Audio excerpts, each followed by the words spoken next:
病人情况怎么样？颈静脉怒张，面色发黑，血压掉得很快。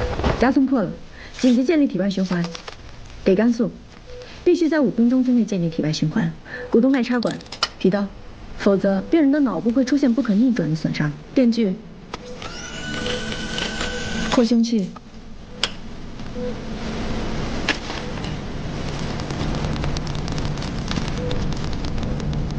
2分50秒。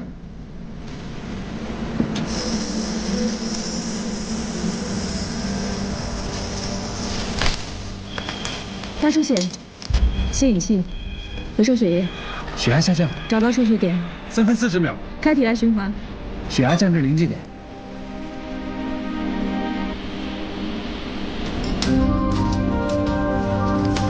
4分01秒。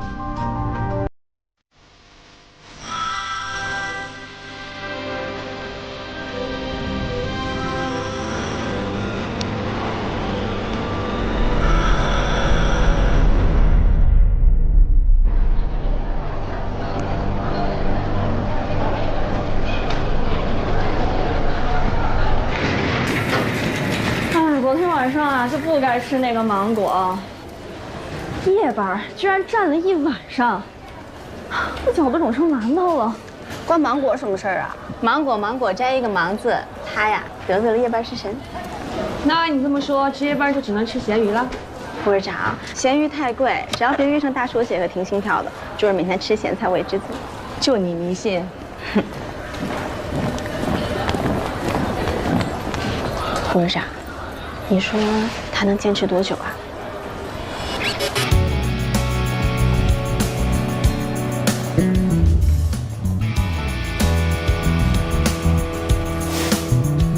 在由男医生统治的安和计生医院心脏外科，唐佳瑜是有史以来第1位女主任。自她空降以来，院内便议论纷纷，什么闲言碎语都有。不仅如此，分给她的4名下属，也都是心外科的麻烦人物。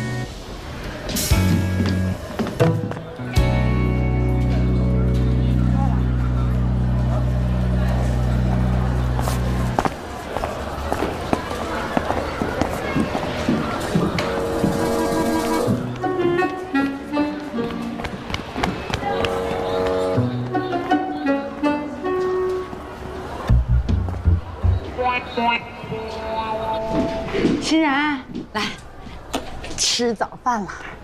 你看，妈给你买了你最爱吃的荠菜馅馄饨，趁热吃啊。哟，烫着没有？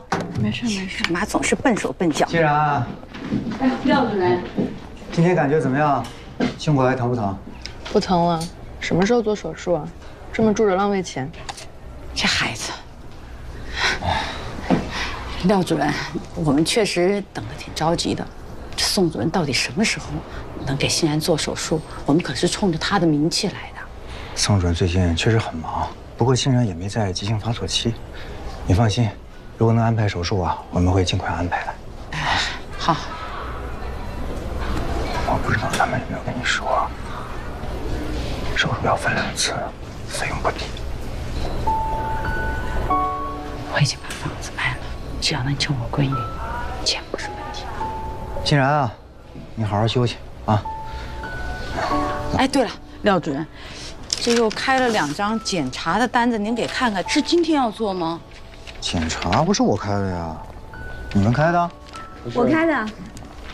主动脉夹层病情随时会出现变化，需要最新的检查结果才能做出最准确的判断。您是？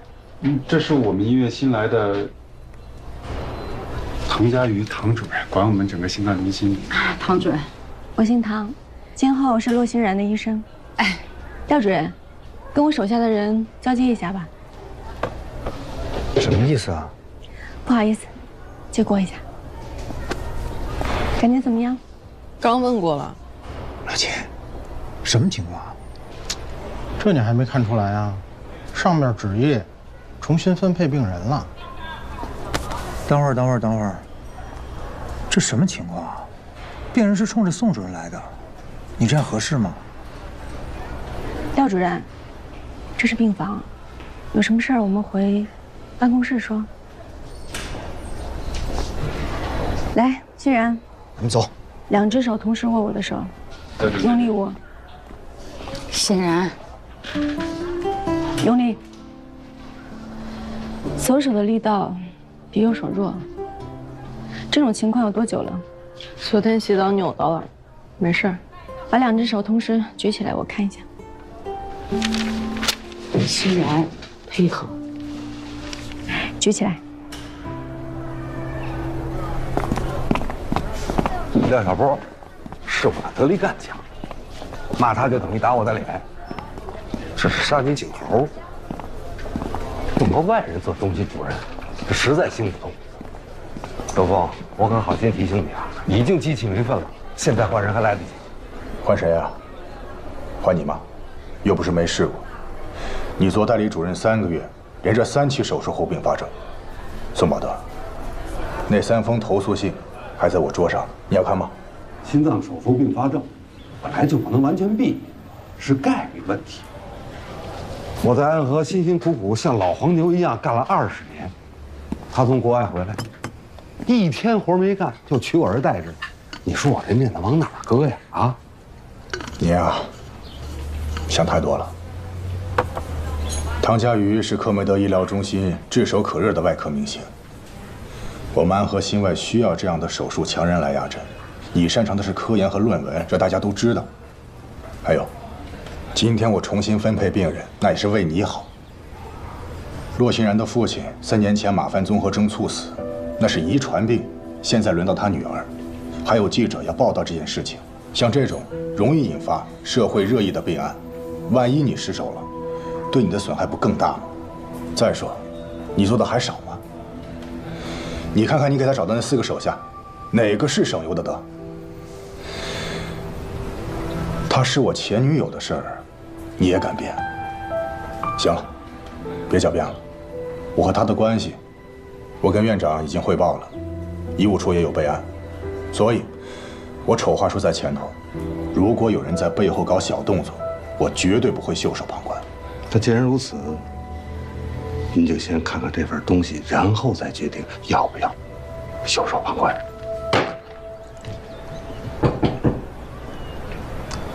谁啊？等一下。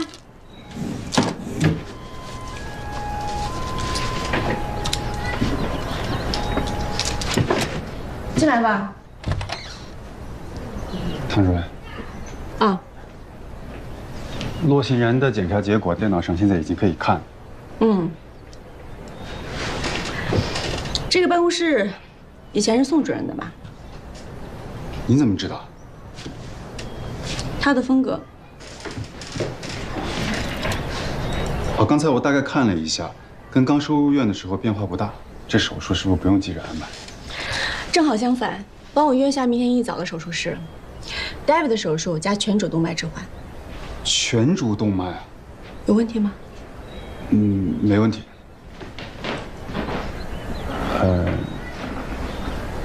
没事，我先走了啊。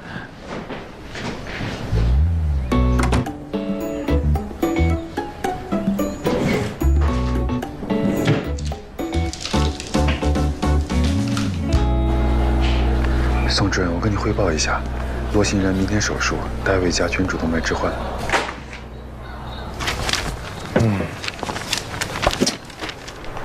你说我们安和医院怎么堕落成今天这个样子？什么意思啊？副院长的前女友堂而皇之的成了心脏中心的头。哎，你说这院长和医务处也不管管，是不是没王法了呢？谁说不是呢？不过那个前女友吧，她毕竟是个过去式。也许现在唐主任和刘院是清白的。你到底站哪边啊？老孟，这有什么站不站边的？我只是发表一下个人想法，最终我还是跟大家站在一起嘛。哎，行，你坐，来。哎，这女的来路不简单呀，不到40岁就混到这么个位子上。要说这事儿没猫腻，我还真不太相信。你说这要是个女院长该多好，我也不至于这么一大把年纪了，还是个副主任医师。老秦，这事儿你就别多想了，有女院长也不会给你升职的。就是，我看不降职就不错了。为什么呀？我女人缘很好的呀，不信问我前妻。哪任前妻啊？哎，不带损人的啊。龙龙的意思是什么呢？是问让你净身出户那个，还是和你打到派出所那个？还是卖车那个？对，卖车那个。这，老齐，毕竟你的前妻有点多嘛。各位老师，唐主任让我通知大家明天手术，David加全主动脉置换。这女的是不是疯了呀？哎，这国内也没几个人能做这样的手术。对呀，当时我都惊呆了。就这种传说中的术士，就在网上的视频里见过那么几个而已。我看他这是有点故意卖弄的。你们看着，这手术未必做得成。别忘了，宋宝德手里还有个杀手锏呢。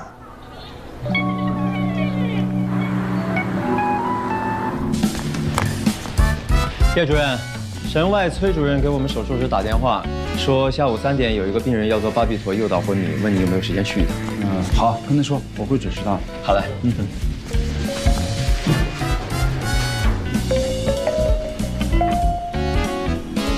喂，刘峰，你找我？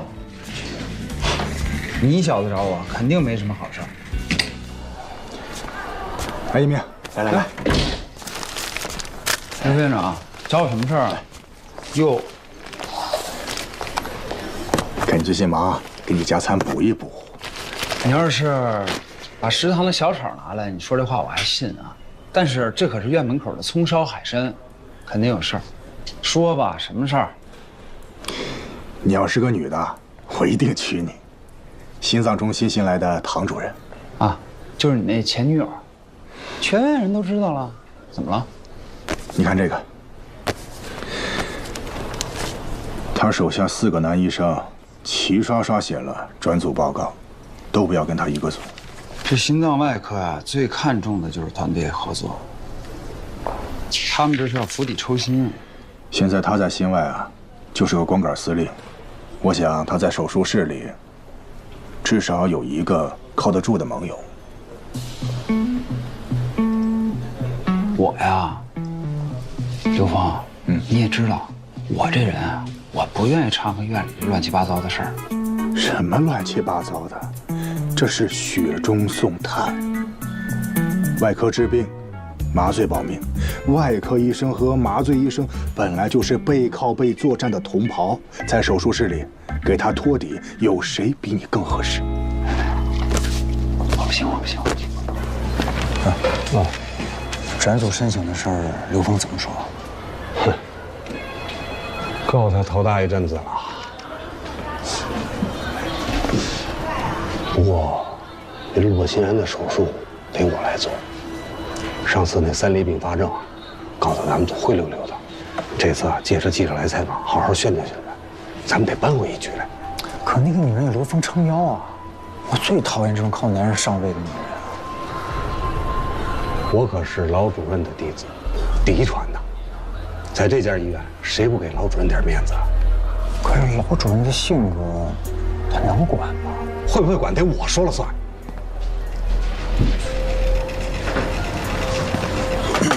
我在国外进修的时候，大概是10年前。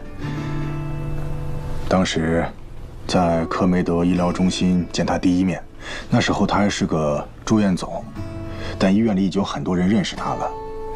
第一次见到这么光芒四射的一个女孩子，在手术台上，她一下就把我给征服了。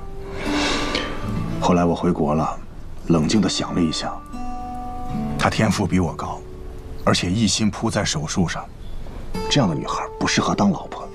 但是这些年呢，我一直在关注她在国外的发展，看到她一步一步成为克梅德中心的外科明星，这证明我的眼光没错。而且我相信，安和心脏中心想更上一层楼，她必不可少。所以啊，为了医院的发展，你帮帮她。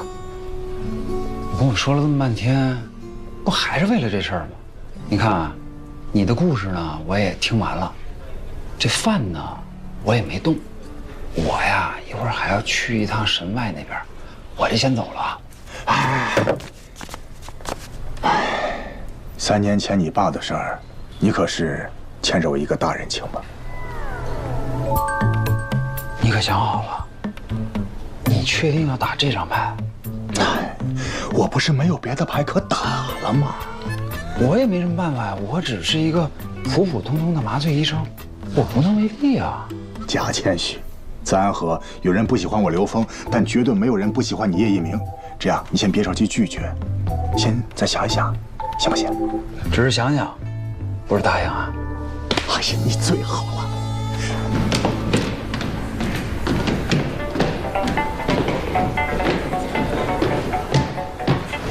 老主任，找我有事儿？我听说咱们心脏中心要做一台全主动脉置换手术。啊。洛心然的手术取消了。我说什么来着？别小看宋宝德这老小子的能力。江百丽，23周的手术同意书签了吗？该通知术前宣教，计时计水了。护士长，刚通知那手术取消了。取消了？明天早上手术，大家都知道吧？知道。明天是个大手术，耗时长，需要体力。今天晚上都别熬夜啊！啊，你也早休息，唐主任。那明天手术时间。明天见。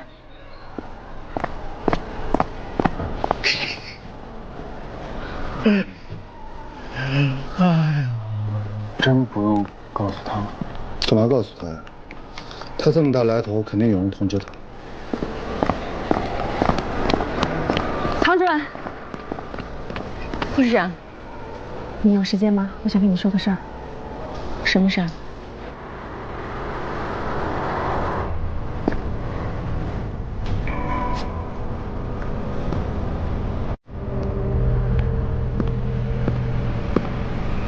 是你啊，刘峰，你有什么要跟我说的吗？关于取消手术，还有转组申请，你都知道了。要不是吴敏敏告诉我，我还像傻子一样被你蒙在鼓里。你当初打电话劝我来安和医院的时候怎么说的？说不会有人质疑我的资历。为什么现在所发生的一切都跟你当初承诺的截然相反？我也没想到会这么严重，连老主任都出马了。要不，这手术你先别做了，把病人先还到宋宝德那组，息事宁人，来日方长。刘峰，我知道，你为了你的师徒，你当然要息事宁人。可关乎病人的安全，更是医生的本职所在。我不允许别人来破坏。这一次，我绝不让步。那能怎么办？我该想的办法都想了。你不要忘了，我是放弃了科梅德的职务回来的，这一仗我不能输。我需要你帮我。说吧，只要在我职权范围之内。进行一次全科病案讨论，我跟宋宝德分别说出自己对于这个病例治疗的手段，让患方自己选。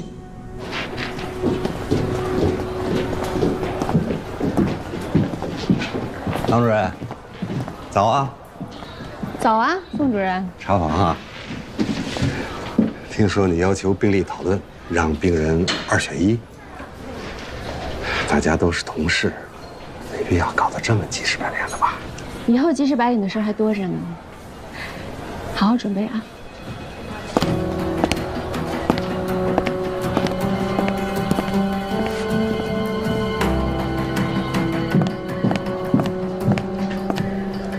主任，听说手术取消了。哎，你看看，提前也不跟咱们说一声，这孩子一宿都没休息好啊。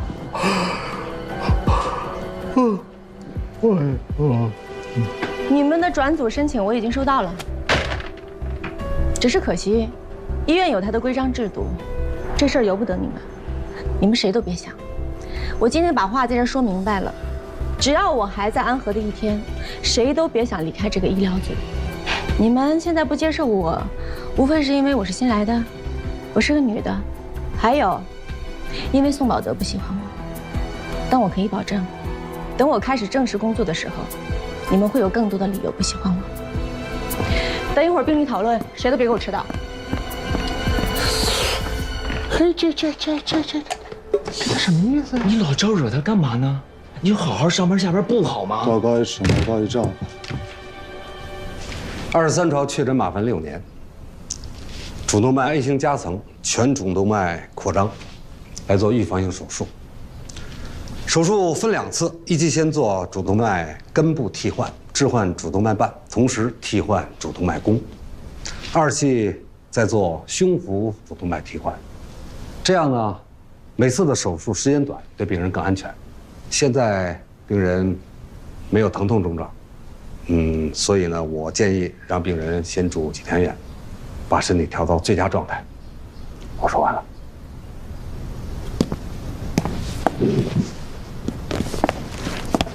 我选择的是 David 加全主置换。病人洛欣然虽然主动脉瓣有病变，但没有到了非换不可的程度。如果换瓣，他将终身服用抗凝药，对病人将来的生活有一定的影响。David 指的是医生手动修复病人自身的主动脉瓣，把它修复回原本完好的形态。换瓣跟修瓣的区别怎么说呢？就好比你给一个人一把螺丝刀，他可以把旧的门换成新的门，但是只有手艺高超的工匠，才能把一扇旧门修得像新门一样，然后再一次性换掉整个主动脉，因为没有必要分2次手术。病人年轻体健，完全可以耐受全主动脉置换术，而且一次手术更适合他。最重要的是，可以节省手术费。我已经把房子卖了，只要能救我闺女，钱不是问题。鉴于病人近1年内他的病情发展非常迅速，近2天左右手无法举到同等高度，双手用力不禁等症状，我认为他需要尽快手术。全主置换是心外最难做的手术，国内能做这样手术的医生也屈指可数。唐医生，为病人考虑，多调养几天没什么不好。再说了，病人没有胸疼症状，干嘛着急做手术啊？主动脉夹层是个不定时炸弹，随时可能破裂。一旦破裂，病人会有生命危险。宋主任，没人有100%把握它不会破吧？100%把握没有，不过我愿意做全主动脉置换。欣然，妈，我要唐医生做主导。咱们再商量商量，好不好？刚医生都说了，现在不尽快做手术，夹层破裂有生命危险。我不想像爸爸一样。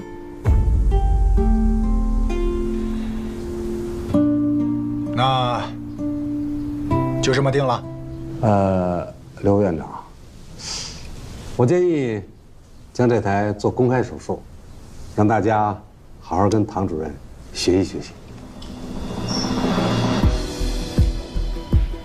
有问题吗？可以啊，可以做公开手术，没问题。护士长，带病人做术前准备吧。好。欣然，是。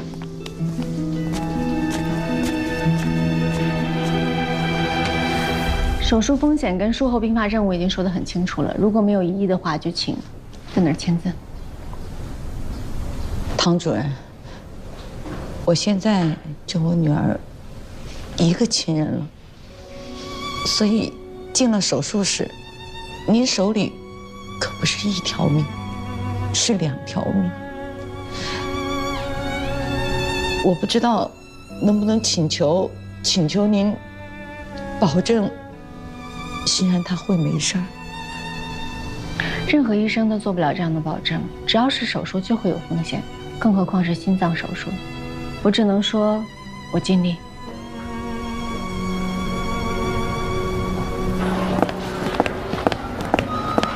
唐主任，叶主任，有什么问题吗？家属对病人的情况很担心，您能不能稍微的跟他们详细的讲一下？这个手术得10几个小时，他们在外头实在太煎熬了。如果让他完全理解这台手术，需要读8年的医学院，和做10年以上的心外科大夫，所以我有必要费这口舌吗？我不是这个意思，我就是说，我知道你的意思，你是替病人家属考虑，但是我不是那种说话亲切、做事面面俱到的医生，我是另外一种，让病人活下去的那种，在手术台上，最大程度地展示我的专业性，救病人的命才是对他们负责，其他的我没有心情顾及。如果没有其他事儿，我去准备手术。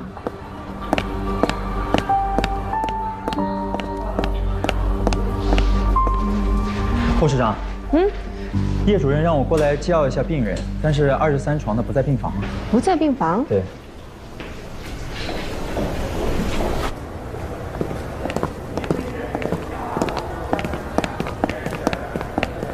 陆欣然，你怎么在这儿啊？你坐下。你不是应该在手术室吗？我选你当主刀医生，作为回报，你答应我个事儿吧。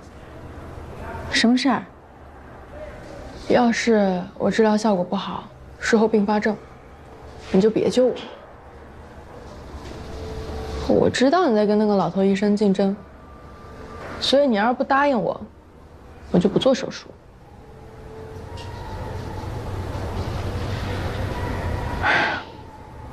什么老头医生？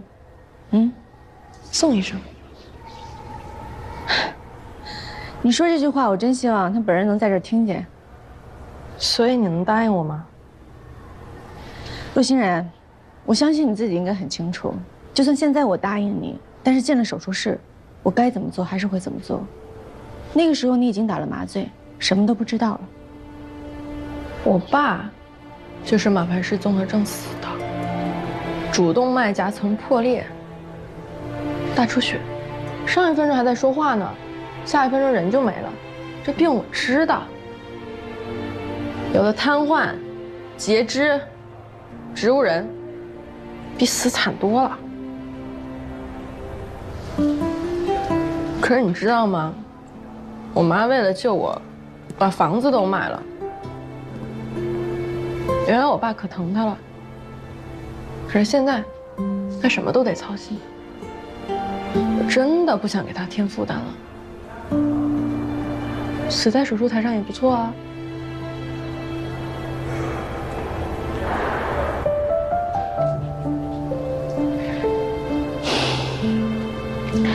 陆欣然，你现在才只有16岁。16岁，别人家孩子16岁，别人家孩子漂亮，而我这么高一个儿，只能打排球，可是现在跑步都跑不了了。不如有尊严的去死，你说是吧？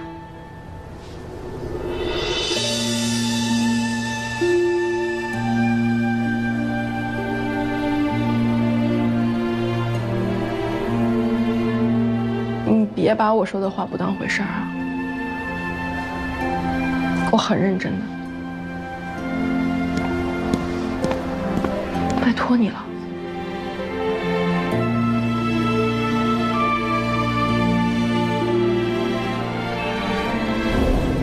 别害怕，今年多大了？16岁。行，睡一觉就好了。可以给药了，肌松药10毫克，安定10毫克。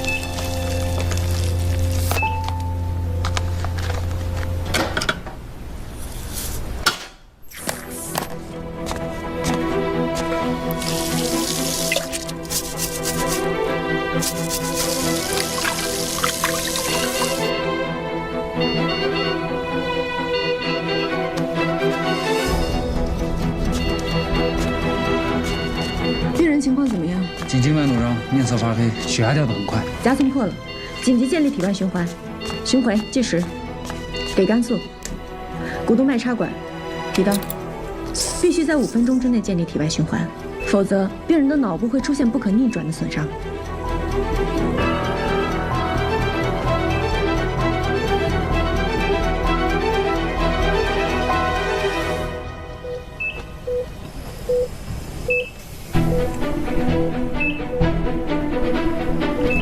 大出血，吸引器，回收血液。2分40秒，找到出血点了，清理它。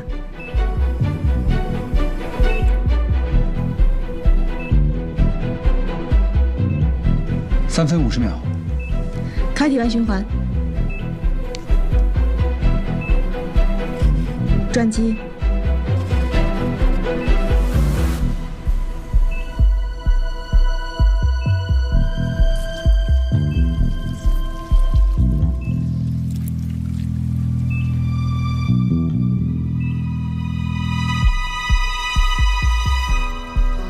体外循环建立完毕。4分10秒。4分多钟。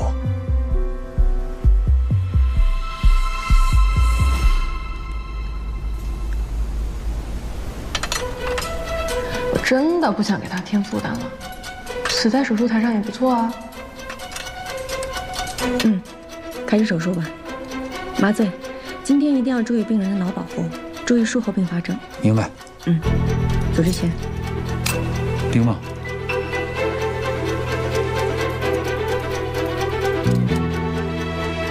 给我26/4分之血管。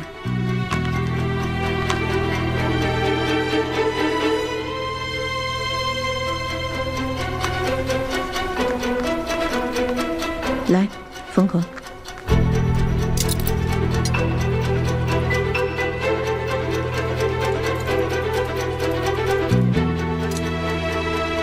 麻醉，看一下超声。反流量1.8。1.8，没问题。这么小的反流量可以正常生活，算是很理想的结果。这么高一个，只能打排球。可是现在跑步都跑不了了。有反流就不能跑步了。唐主任，你说什么？已经不能打球了，必须把跑步保住。我要2次休办，尽量减少反流。不，刚才休办的时候，他病变的情况比术前 CT 上显示的要大，而且现在已经没有下针的地方了。再说了，病人现在没有办法再耐受体外循环了。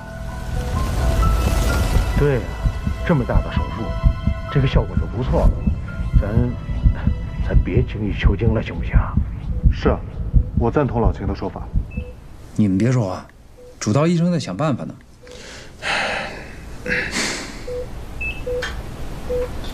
心脏不停跳，我试着从主动脉外面修复它的形态。怎么修啊？主动脉内腔是圆的，同样周长，圆的面积最大。只要从外面补针，把内腔从圆改成非圆，减少内腔面积，主动脉瓣就有合拢的可能。双头针，4个0的线。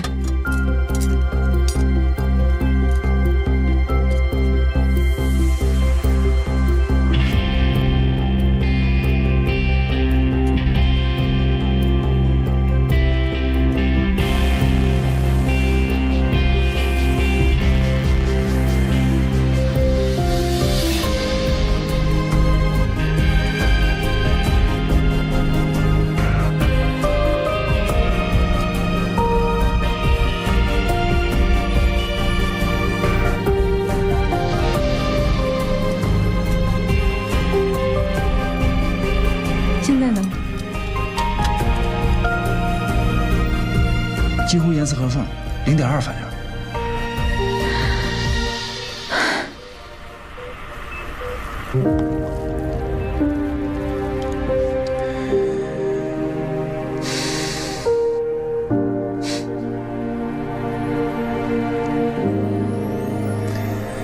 外科有个说法，顶尖的外科医生手指上长着大脑，在下刀缝针之前呢，脑子里面已经勾勒出器官修复之后的样子，能够最精确地找到位置。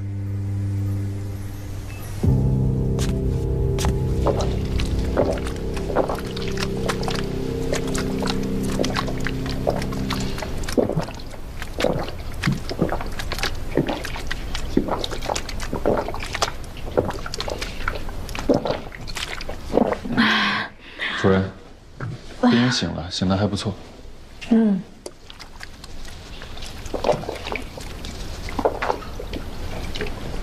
都说外科医生手术最怕饿，其实怕的是脱水，太难受了。谢谢主任。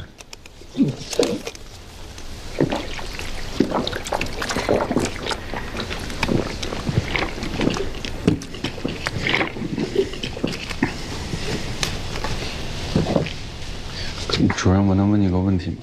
问吧。洛欣然他只是双上肢的症状，您怎么知道是急性期的？坐吧。病人发生任何异常都是身体发出的求救信号。我看了洛欣然确诊之后所有的病例，他的病情进程非常特殊，不是持续恶化，而是在某几个点突然间恶化。而且他年纪这么轻，居然已经发展成全主动脉扩张了。我猜，他现在手部的症状应该是又一轮恶化的开始，而且会有极少的病人会像他一样经历无痛型急性期。所以您才坚持要尽快做手术，对吗？主动脉无小事，虽然我不能100%确定，但我不敢冒这个险。主任，我想跟您道个歉。昨天其实是我跟宋主任说的，才导致了手术被停。我就差点害死了病人。因为你不知道他是急性期发作。我想着，就是您刚来医院嘛，你就是想急着证明一下自己。但今天在手术室，我才知道您真的是挺厉害的。将来有机会可以教你。谢谢主任。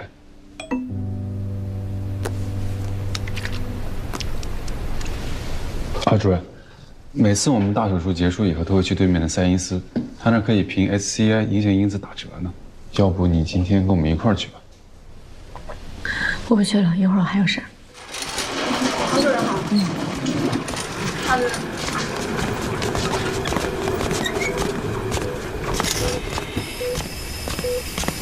我跟病人单独待一会儿。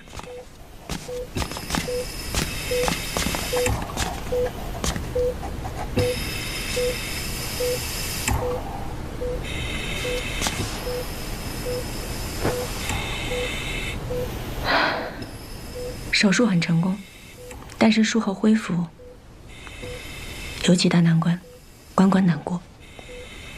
如果没有顽强的求生欲望，很可能闯不过去。那我这么漂亮的手术就白做了。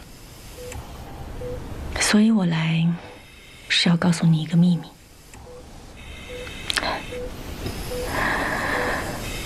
我8岁那年，我爸爸死于心脏病。他死的时候，身边只有我一个人，所以那个时候我就知道，没有一个人可以走得很体面。后来我做了医生，救了一个又一个人，也有很多人死在了我的手术台上，但是没有一个人是毫无价值的废物。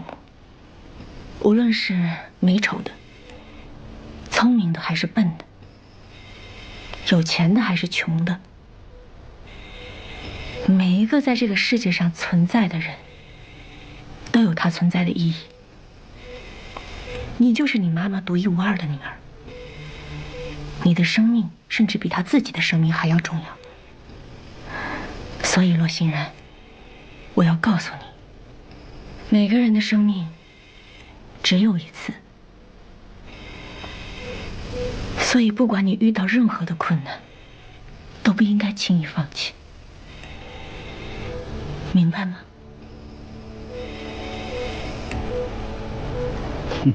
谢谢。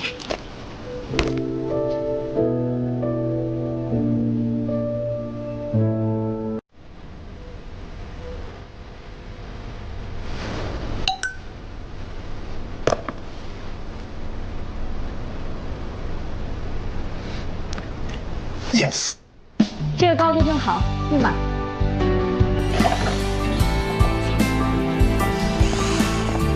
部长，主任，在换牌子啊？是啊，按刘副院长的指示，你的医疗组今天正式更名重病组了。对了，刘副院长在办公室等您呢。啊，知道了。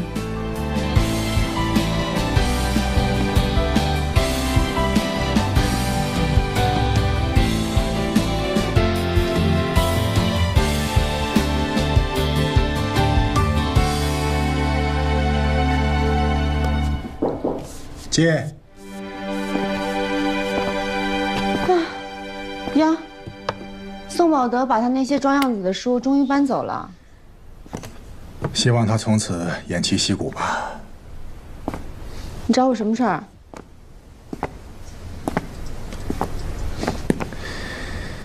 有项技术，在国外已经发展很多年，但在国内临床试验上是空白。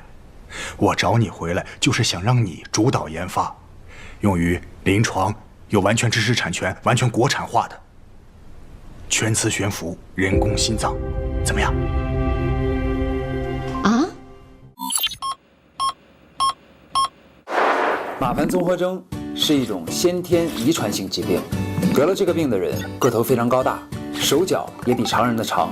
曾有考古学家在古埃及壁画上发现一位埃及法老的手指异常的长，就推测出他可能患有马盘综合征。马盘综合征最致命的病变是在心血管系统，以主动脉瘤和主动脉夹层最为常见。比如美国的排球名将海曼，就是因为马盘综合征导致主动脉夹层破裂而猝死在赛场上的。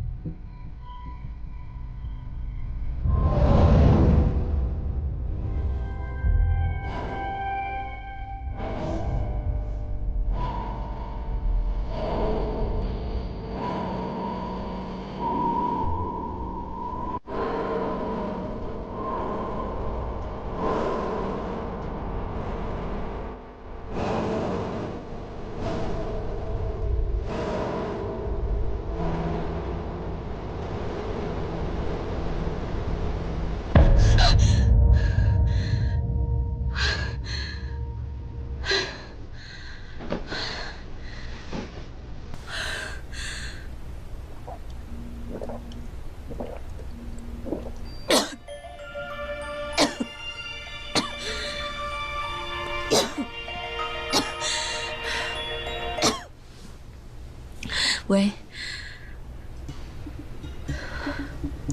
必须马上煮入血，我很快就到。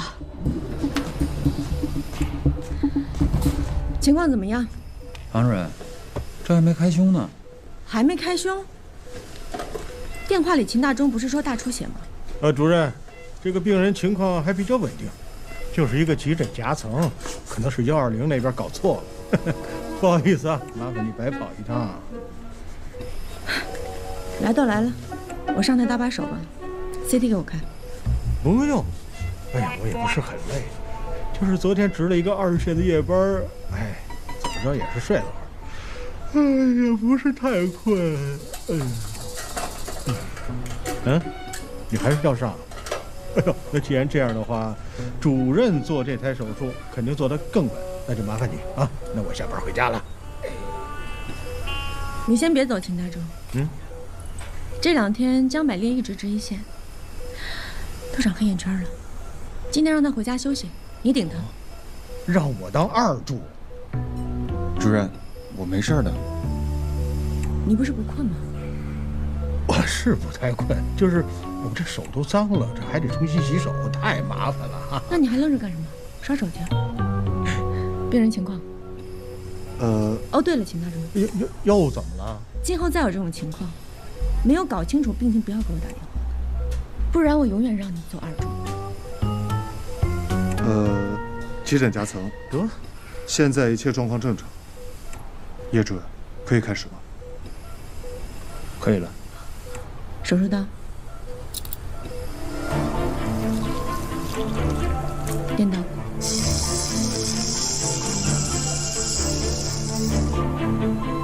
给我个镊子。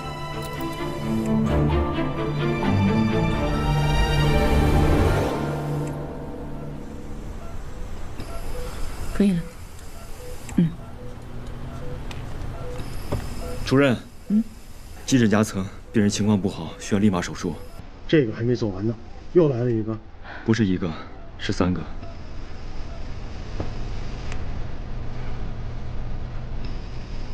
危重症患者，你120急救车直接给重病组打电话要救急诊，这符合规定啊？谁让他叫重病组的？放心吧，一点毛病都挑不出来啊！就这样，就这样。我听说了啊，重病组一早上接了4个急诊夹层，忙得手忙脚乱的。啊，谁让他爱做夹层？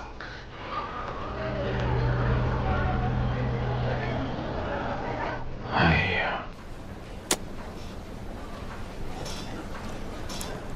叔，您不饿呀？快1点了。哎呦，我的天哪！这开票还不到1个小时呢，这好票都让人给抢走。什么票啊？球票呗。还想今天能早点下来，说不定能抢着好球票。谁想到唐家玉突然发飙，做了回2注不中，简直丢脸丢到姥姥家去了。哎，龙哥、白哥，怎么样？你们顺利吗？还挺顺利的。白丽啊，我下班得送我女儿去学琴，再有急诊手术。我明白。哎，你们不觉得今天有点太寸了？龙哥，什么意思啊？你看啊，每个病人送来前，120都会打电话要求重病组接收。首诊制度加上心脏夹层又是危重症，重病组必须收，而且是来多少收多少。这像宋保德干的。不可能吧？宋主任是不会干这样的事儿的。宋主任是我师哥，对我特别好，人也特别好，这肯定就是巧合而已啊。年轻人，真想送你3个字啊，我来。太年轻。吃饭吧你。不可能是宋主任吧？来，坐等。来，快吃。哎，不饿。喂，刘峰，我在手术室没接到电话，你要请我吃饭？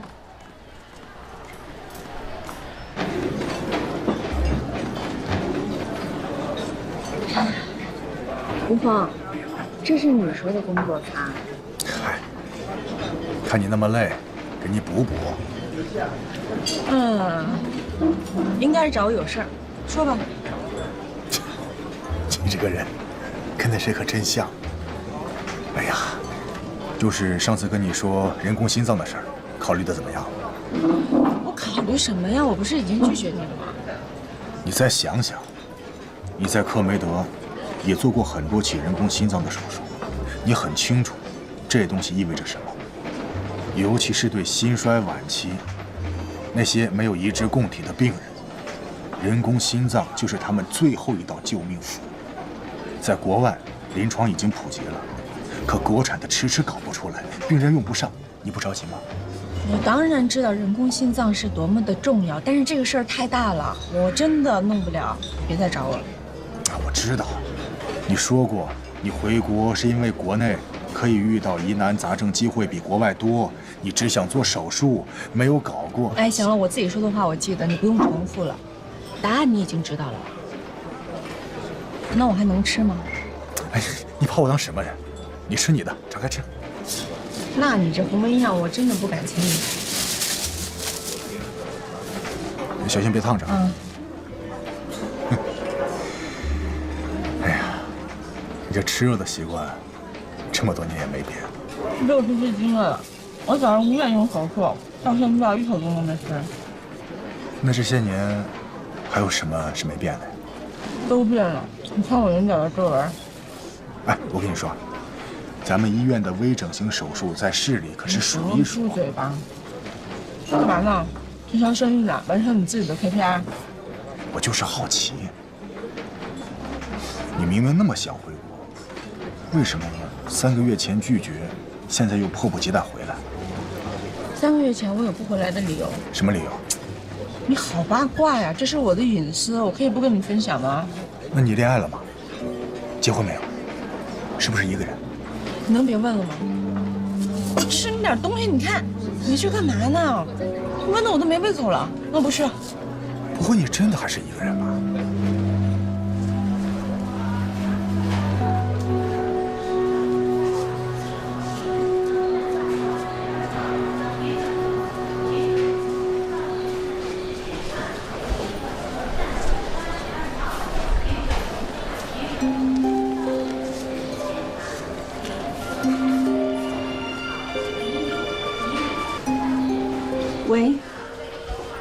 马上过来。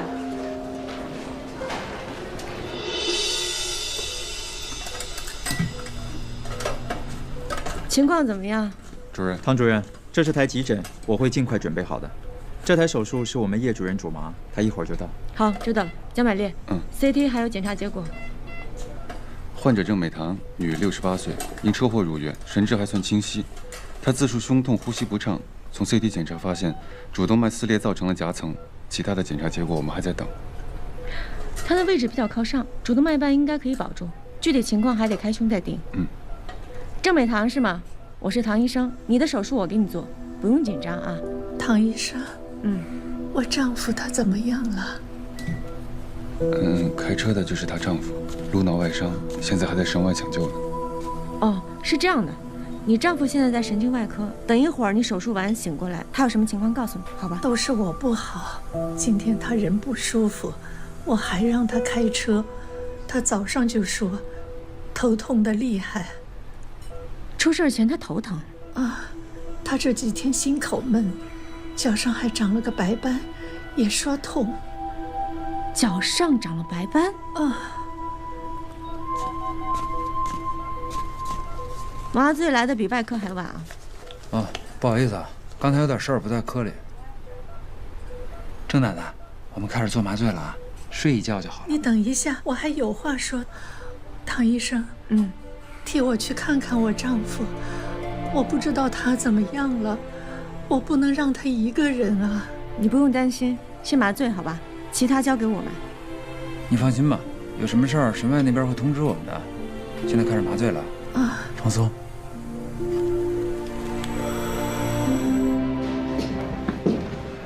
哎，你跟唐佳瑜说是宋宝德捣的鬼，他居然没炸。没炸，一点都没炸。还跟我说让我认真手术。你说奇了怪了，当初抢洛心妍的手术，他火气那么大，嘿，这回被整了，他反而怂了啊！你说这女的也够厉害的，我小腿肚子都麻了，她一天做几个夹层？兄弟们，今天又是特别充实的一天，救了5个人。没事的话，我先撤了啊！哎，你不能走！5个术后病人 ，ICU 那儿等着你盯着呢。术后病人我都看过了，很平稳。再说了，今天晚上又不是我值班，我还得陪我女儿去学琴。哎，别，万一病人有什么事儿，还得拉我回来。哦，你不，这病人的生命高于一切。我觉得你刚才说的特别对。病人的生命高于一切，但是您知道吗？还有一件事儿也高于一切。就是陪我女儿去学琴。哎，走了。周大，嘿，哎呦，你说这个周大啊，就知道老婆孩子热炕头，胸无大志。当时你们都争着上手术的时候，只有他说愿意放弃，说愿意留在病房啊照看病人。你说是这，所以嘛，他的家庭还在。哎，小龙，你这。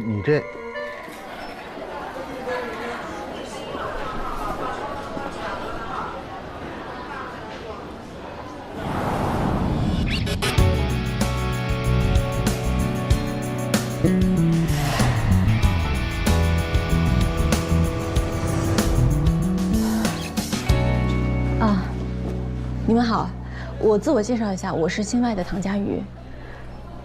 我知道你是谁，说吧，什么事儿？那我直说了，于江平，因为车祸在神外抢救，据说现在已经脱离危险，转回病房了。我们心外有个病人叫郑美棠，是于江平的妻子。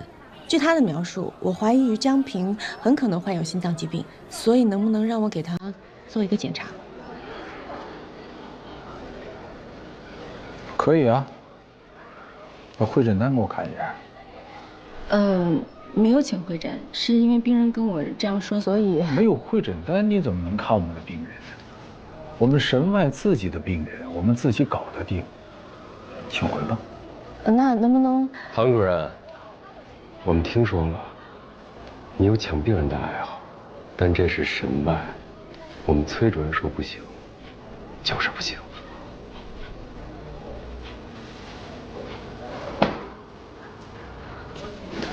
扔下。走吧。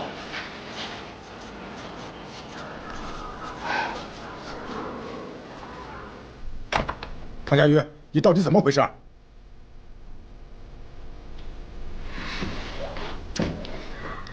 静脉曲张的袜子，不用那么紧张。行了，什么事儿啊？你说你吃饭的时候精神还挺正常，几个小时怎么脑子就短路了呢？这话应该我问你啊，你怎么这突然之间发这无名火啊？那不是被你气的吗？崔志强给我打电话说你到神外去抢病人，怎么，在自己的科室树敌还不够，还跨学科得罪人呢？我就知道，薯条三兄弟就是喜欢告状。薯条三兄弟，人家是神外3剑客，都是医院响当当的大神级人物。我跟你说，以后除非神外请会诊，否则你不要再管，听到了吗？听到了。真的，你别骗我。我从来不骗人。佳宇啊，与其到处捅娄子，还不如去研究人工心脏。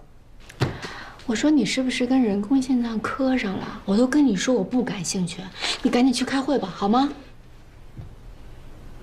还啰嗦是吧？你脱袜子了？记住了，千万别惹祸啊！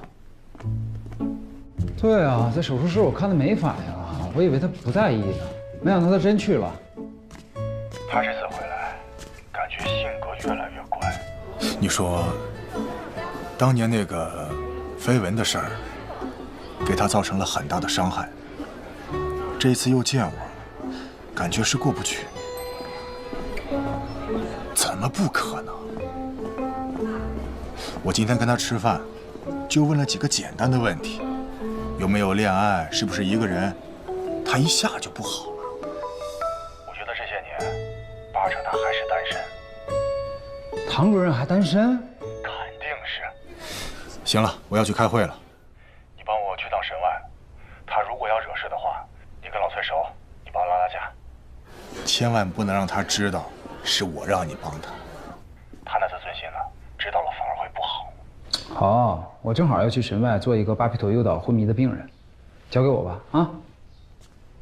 等这个病人啊脑水肿缓解了再唤醒他，主要是注意护理方面，防止肺部的感染、褥疮。我就是怕这水肿消不下去啊，毕竟病人的基础情况太差了。先这样吧，回去吧。哎，老崔，我还没说完呢，你说。加强护理，防止肺部感染、褥疮。你这是怎么回事啊？你刚才不都说过了吗？啊，我说过了是吧？啊，那说过了，那就没事了。你去吧你。怎么回事啊？今天。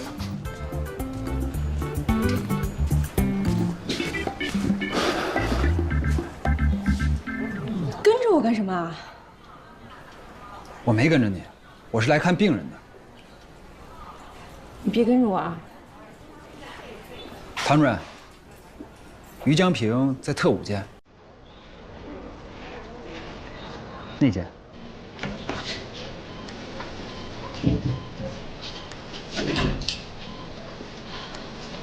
方主任啊，我给病人检查一下。老崔，我说你怎么还没走？啊，我这不是还没说完呢吗？哦，你说。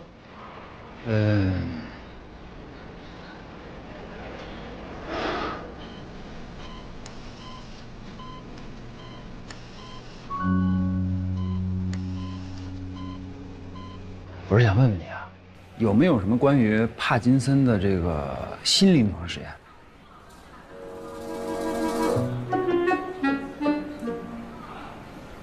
我知道，你原来是为这个事儿啊？你怎么不早说呀？你爸现在情况怎么样了？去年不是在外院做了脑深部磁吸术以后，他就是……别学我爸。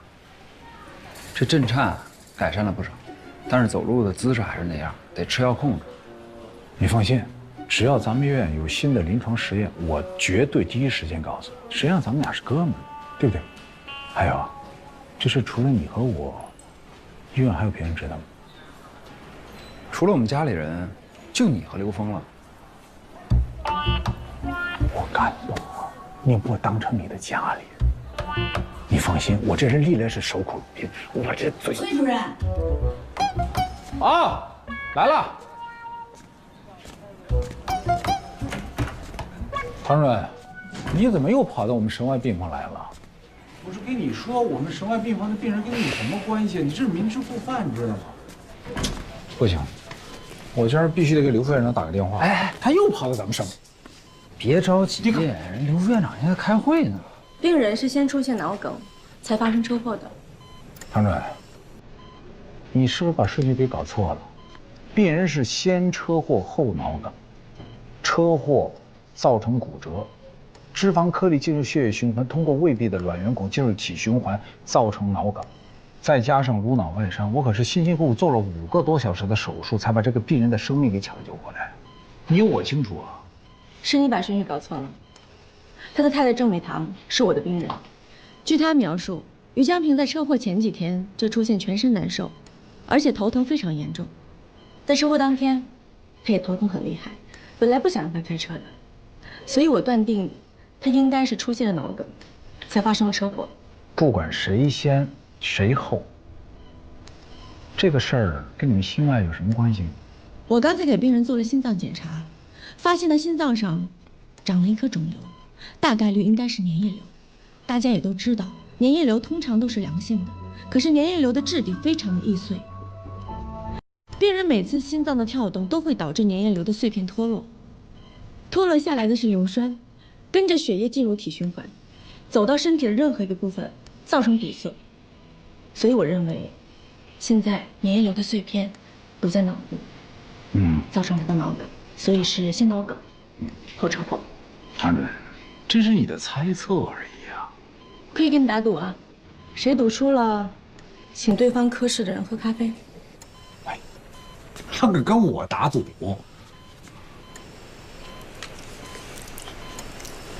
在这儿。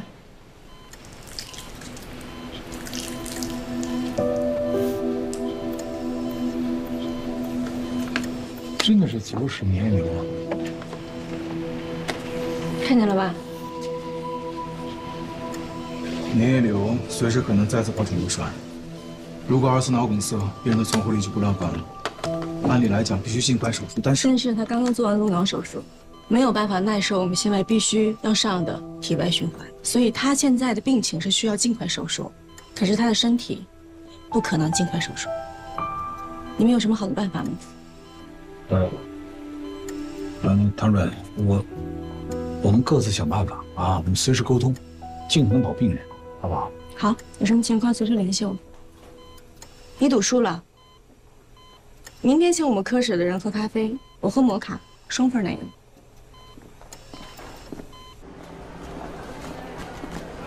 没照 B 超之前，你怎么能确定是粘液瘤啊？很简单啊，我之前都遇到过这样的病例，先是手指出现白斑，后来发生脑梗，可是那个病人没有抢救过来，最终死了。所以今天郑美棠一说我就怀疑了，不过最终能够确诊，是因为我听到了肿瘤扑落音。肿瘤扑落音，原来是这样。粘液瘤在心脏跳动的时候会撞击心脏壁，发出声音。这你可没告诉老崔，要是告诉老崔，你就骗不着咖啡了，够狡猾的呀。叶主任，我知道今天的急诊夹层都是宋宝德安排的，他派你来神外跟踪我的企图，我没有兴趣知道。但是我想告诉你，你们这么做真的很幼稚。我和宋主任，你误会了。手术室是高危操作，如果对麻醉医生不信任的话，我没有办法安心做好每一台手术。所以今天我会通知你们部门的主任，从今以后，我的手术室你不用来了。可是我主攻的就是心外和神外，尤其是心外。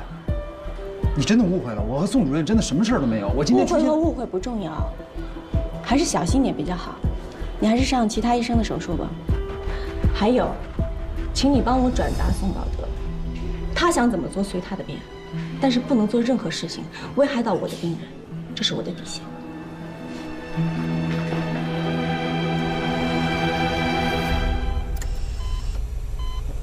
你醒了？医生，我丈夫他……郑美棠，先别激动，听我说，你丈夫于香平的情况是，他现在心脏里面长了一颗肿瘤，这就是他脚趾出现白斑的原因。所以，因为脑梗导致了车祸。正常心脏上的肿瘤只要切除就好了，因为都是良性的。可是你丈夫现在的情况没有办法尽快手术，所以呢，要个心理准备，他2次脑梗的可能性非常大。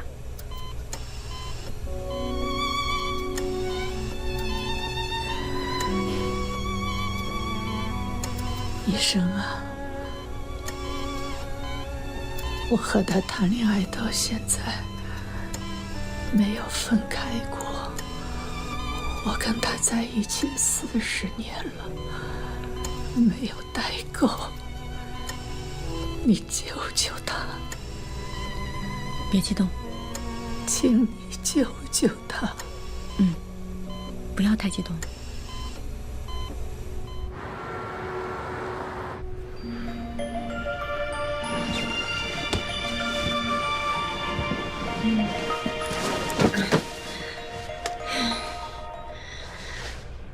喂，喂，主任，你快回来吧。又是夹层吗？不是，是外伤。120打电话给值班室，要重病组接诊。主任，秦主任让你快来，说他搞不定。我知道了，马上过来。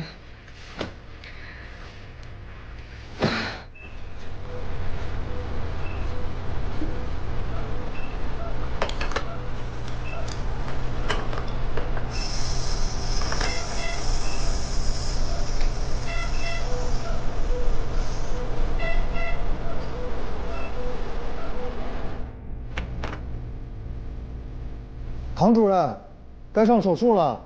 啊，知道了，你先去，我马上过来。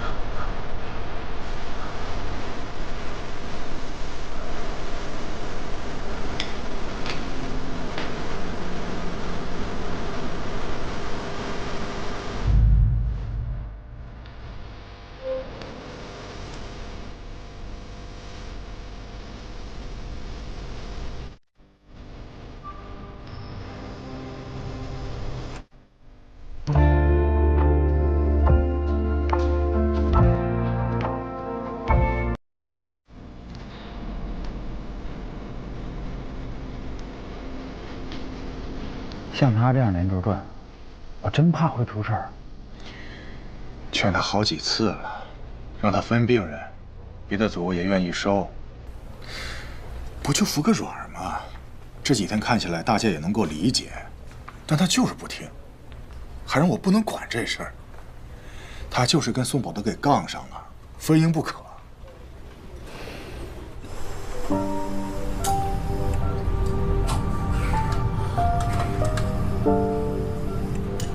主任，没事吧？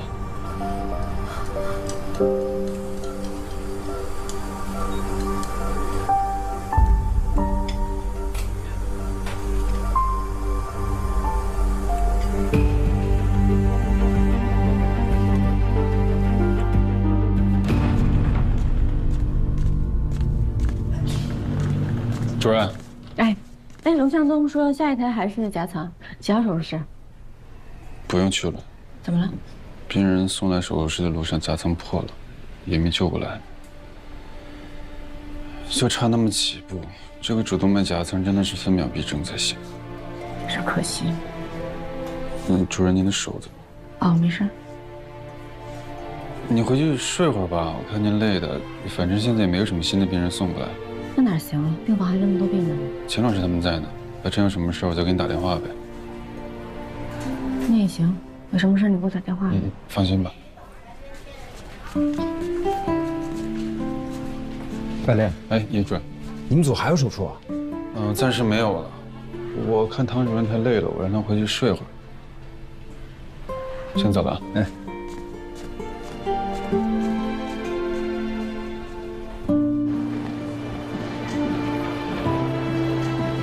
哎，小佳，哎，宋主任，到我办公室，有东西给你。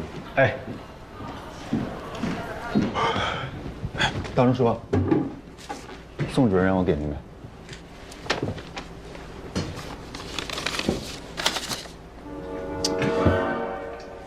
这个宋宝德，一点活路不给人留。没事没事。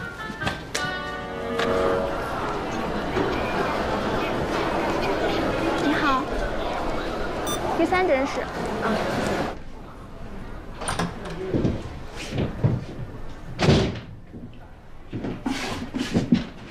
唐佳宇，真的是你？我看挂号系统，我还以为是同名的病人呢，怎么来疼痛门诊了？坐吧。我来看手。手？手怎么了？应该是腱鞘炎吧，有点压痛，行动不便，给我打一针封闭吧。打封闭，看看。疼吗？疼。动动。最大啊！你这个过度劳损造成的，热敷，少用手，不用打封闭，过一段时间就好。不行，我今天还有手术，我必须保持手的灵活，必须要打封闭。唐主任，外科医生的手，对外科医生意味着什么？我想不用我说，你应该也很清楚吧？就是为了跟宋宝德赌气，拿自己的手冒险，值得吗？你不会以为我这么做是为了跟宋宝德赌气吧？不然呢？我想不到其他原因。叶主任，我想问你个问题：一个男生从读医学院到作为一个心外科大夫，困难吗？困难。这心外是外科皇冠上的宝石，同类水平呢，在别的科都已经可以独当一面了。可是到了心外，还在做打杂拉钩，连缝针都轮不上，而且专业难度大，专业培训时间长，使很多人望而却步。你问我这个干嘛？一个男生都这么困难，如果你是一个女生的话，那这个困难的指数是不是应该乘以2倍？不对，应该是3倍。所以这已经不是我第一次被排挤了。宋宝德这么做，不过是这么多年，我遇到很多类似的事情重演而已。在科梅德实习的时候，所有人都认为我一定会换专业，连跟大家拉个钩都需要挤破头去争取。可是10年以后，我是那儿最出色的外科医生之一。这些不是靠赌气争来的。宋宝德现在排挤我，我觉得倒是给了我一个机会，甚至是一个展示我自己的舞台。让安和医院所有质疑我的人能够清楚地看到，我非常能胜任这个职务，而且我可以做得更好。宋宝德要的是输赢，而我要的是尊重。获得尊重的唯一途径就是完成手术，这是外科的生存法则。原来是这样。对不起，是我之前的想法狭隘了。你的确挺狭隘的。其实，宋宝德排挤我，给我安排了这么多手术，倒是一件好事。这样做可以加速磨合我的团队。现在我完全知道我手下的医生他们的优缺点。要不是因为最近手术太忙了，我真的应该抽出时间请他吃顿饭，谢谢他。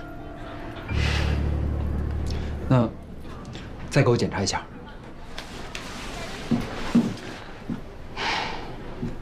这是怎么弄的？昨天一个人喝多了，不碍事儿，就是不好看。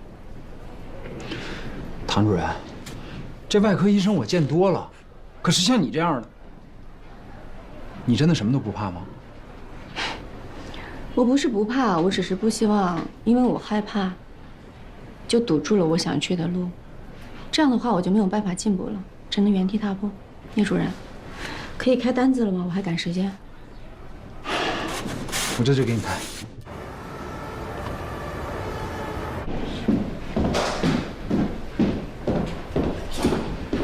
主任，哎，部长，郑美堂找回来了吗？找回来怎么样？生命体征都很稳定，就是情绪不太好，很担心她丈夫的情况。您和省外的人想好手术方案了吗？还没有。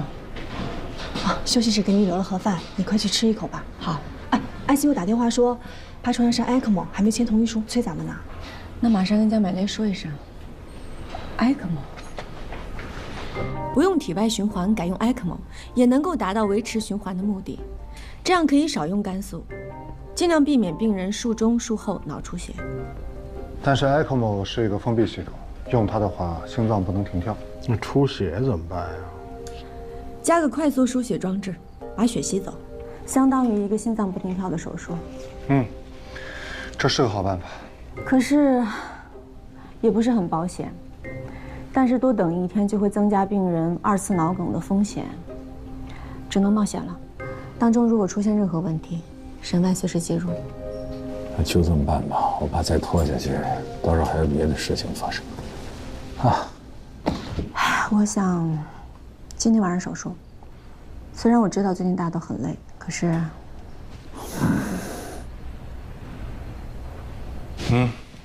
你在给谁打电话？周达，他对 ECMO 比较熟悉，比 ICU 的医生都强。喂，周达，干嘛呢？那这样吧，我去联系手术室，海雷，你去城外看一下病人。那我去给大家买咖啡吧。那个，我知道，摩卡加双份奶油，对不对？我跟你说呀，糖吃多了小心糖尿病。ECMO 联系好了。辛苦了。有别的事儿也尽管说话啊。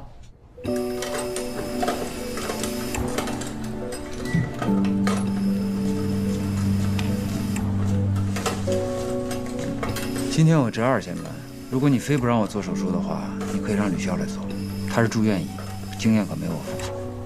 这台手术你要想上可以上，但是今后希望你不要再出现在我的手术室。可以了。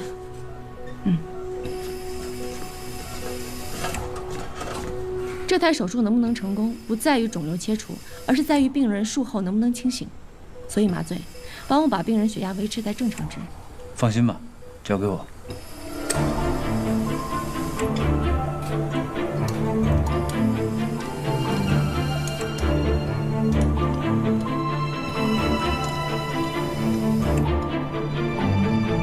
切除完毕。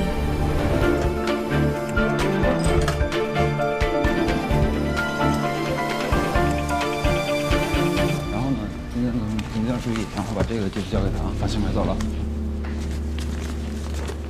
哎，美丽，主任，他给你这是什么？叶主任让我交给宋主任的。上次宋主任找他咨询病人术后疼痛管理的问题，这个病人在外地，里面都是他自己记录的用药量什么的情况。哦，是这个啊？哦，没什么，那你走吧。行，主任再见啊。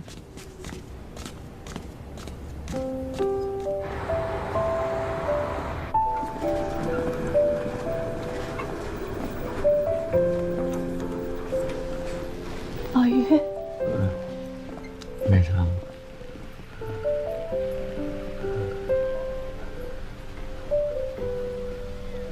医生说我们都脱离危险了。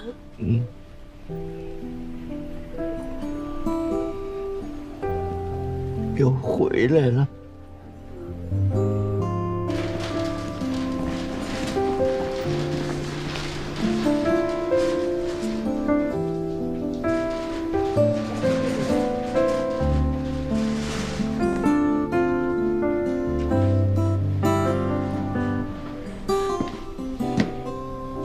看什么呢？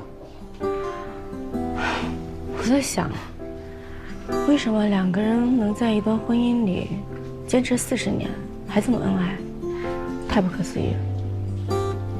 2个人呢，在一起生活了40年，并且还能在一场车祸里幸存，这简直就是奇迹了。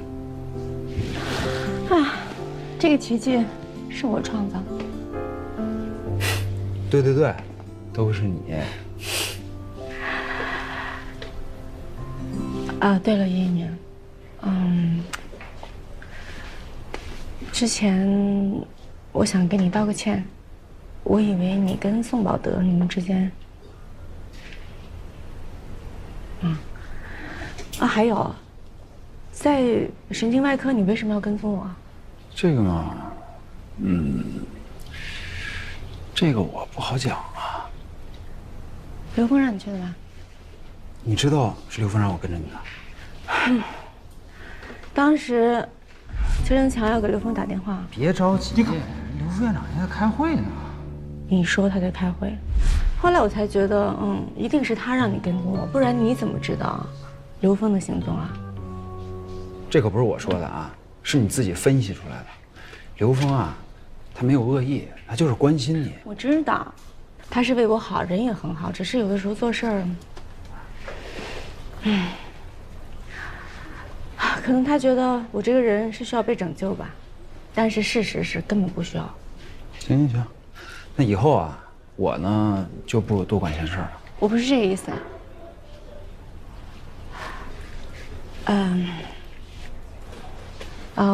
我是想说，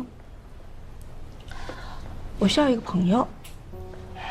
我现在这个时期呢，又到了一个陌生的环境，所以很需要一个朋友。你听过一句谚语吗？这个谚语说，一个外科医生，如果只能交一个朋友的话，就必须交跟他同一个手术室的麻醉医生。所以，叶一鸣，你愿意成为我在安和医院的第一个朋友吗？你这是什么谚语啊？是你自己瞎编的吧？那行，我想想啊，这是愿意还是不愿意？还用想吗？那勉强就算了。我愿意，我愿意和你做朋友。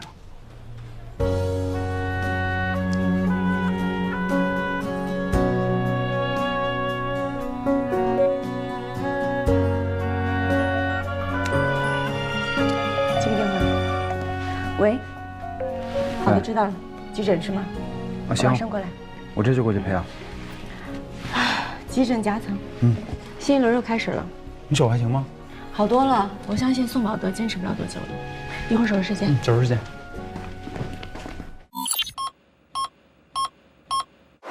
心脏粘液瘤是最常见的心脏良性肿瘤，虽说是良性的，但是长在心脏里就不能小看它了。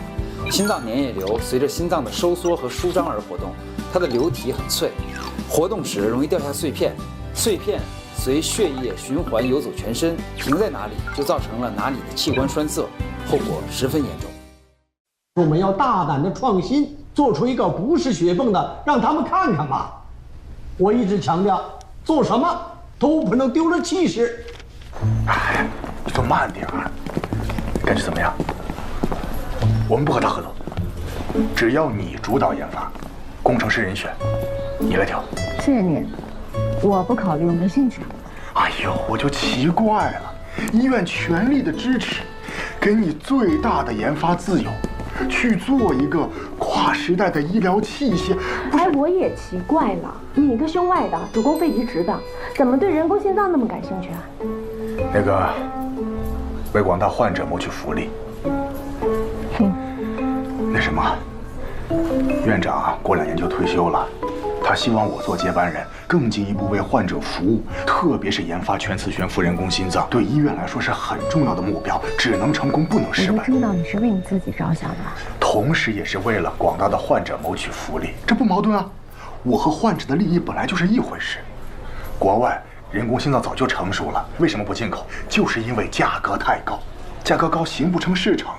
可是现在全国每年的心衰患者已经突破了1000万大关，只要研发出用于临床的国产人工心脏，才能把价格降下来，才能满足广大患者的需求。你搞研发根本不是我擅长的领域，你让我去，那不是浪费我时间吗？还有你说那句话，1000万患者的时间，你找别人吧啊，我不考虑。哎，你干什么呀？你松开！你是最合适的人选。你让人家看你，快点松开啊！你去做吧。你抓着我干什么呀？松开！哎，院长。刚才我在行政楼看见唐佳瑜和刘副院长公然的拉拉扯扯的。唐主任的手术技术咱都见识过了吧？人家的私事，咱不多嘴了啊。但这两个不能混为一谈，技术是技术，人品是人品。一想到他是因为和刘副院长关系不清不楚才上位的，你就一点不生气啊？我气呀！一开始你们都生气，我也觉得可气，但是后来我冷静地想了想，你说气什么呢？气坏了身体是自己的，龙龙。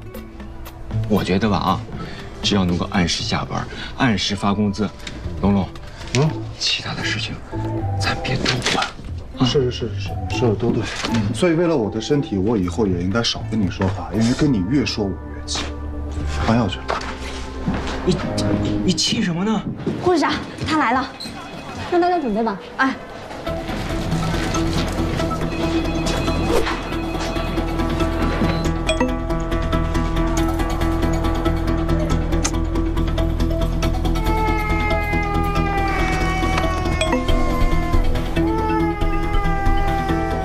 小霞，今天换药不哭，就给你糖吃。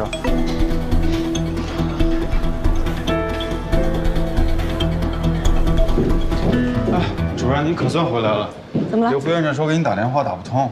刘副院长说，医务处临时检查，让唐主任务必去跟医务处长欧阳打个招呼，希望1面带微笑，2态度可亲，3最好少说话。这个欧阳处长是谁啊？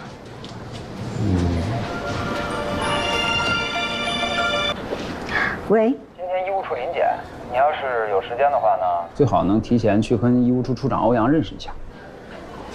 是刘凤副院长让你打给我的吧？不是啊，是我自己想告诉你。哎，对了，你去的时候啊，态度好一点，也不用太好，就跟你平时那个态度正好相反就行了。哎，不，我可不是说笑啊。哎，我这有一电话，先挂了。怎么感觉你们都挺怕这个欧阳处长的？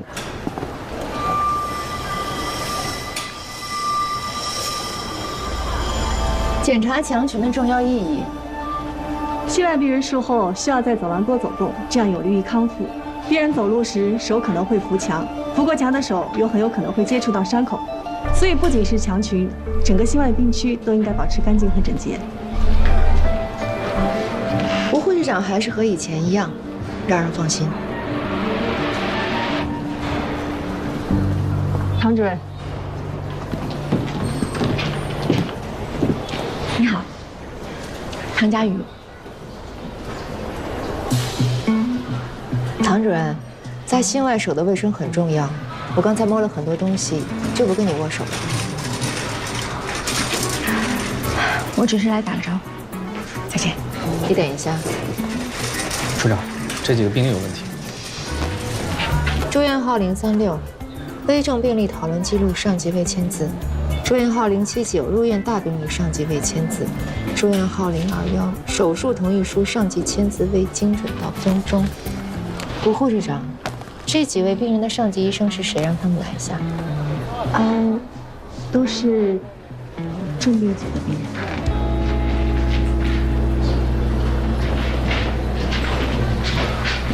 不好意思，欧阳处长，可能是最近工作太忙，我忘记签了，我马上去补签。按规定，1个月病例违规超过3次是要扣10%奖金的。扣吧，再见。还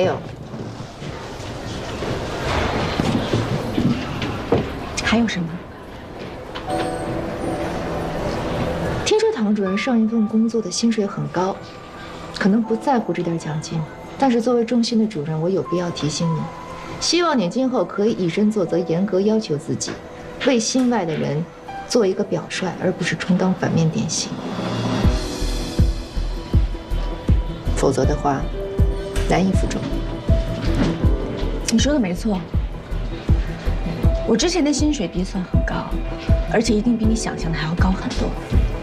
我是克梅德医疗中心薪水最高的外科医生之一。既然今天说到这儿了，我就多说几句。医院用那么高的薪水请我来，用我这双手是来手术的，不是签字的。可能欧阳处长文职做了太久了，已经忘了一个医生的本质。你什么意思？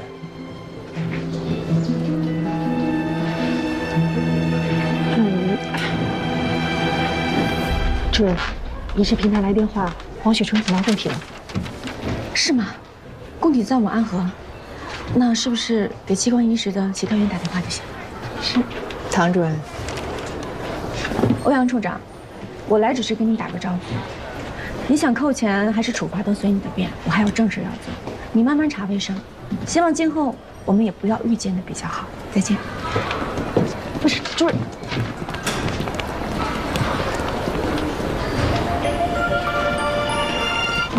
接通了。哎，你好，我是新麦唐佳瑜。啊，对，器官移植。你办公室在几层？我去找你。你转身。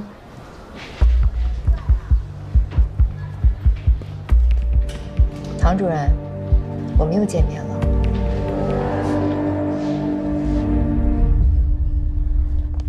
唐医生，好久不见。唐医生，哎，又见面。你是不是个2年前瘦了？当然，我一动就喘不上气，连女儿都抱不动。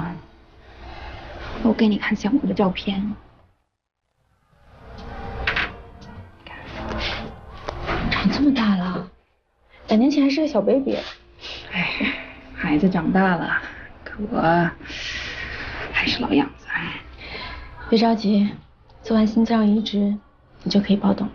这次真的能做移植手术吗？唐医生，在国外是你救了我。后来我们因为保险失效的事情回国，当时我最大的遗憾就是移植手术不能由你来做了。没想到兜兜转转，你回来了，还给我带了一个心脏。不是我带的，是碰巧有跟你培训成功的供体。但是能不能做成手术呢？现在还不能确定。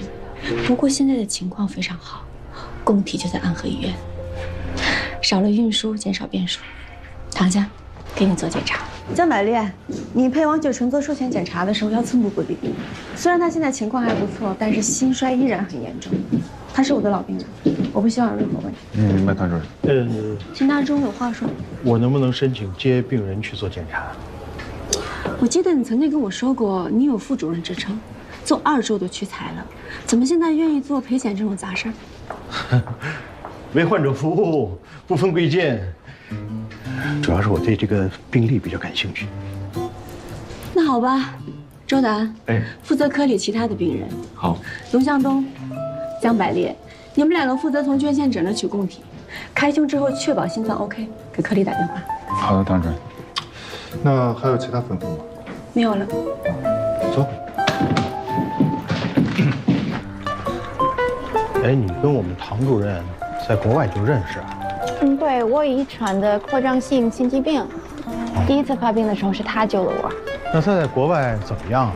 都什么情况？你是什么？工作。像可梅德那么有名的心脏中心，那儿的人都怎么看他呀？评价很高啊。2位好，我是安和医院医务处处长欧阳真宇。请问2位是袁蕊的父母吧？啊，我是袁蕊的爸爸。小蕊怎么样了？电话里头说，她遇到车祸了。因为2位在外省，所以电话里面不方便细说。很抱歉，经过医院多个科室会诊，你们的女儿袁蕊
杨师妹，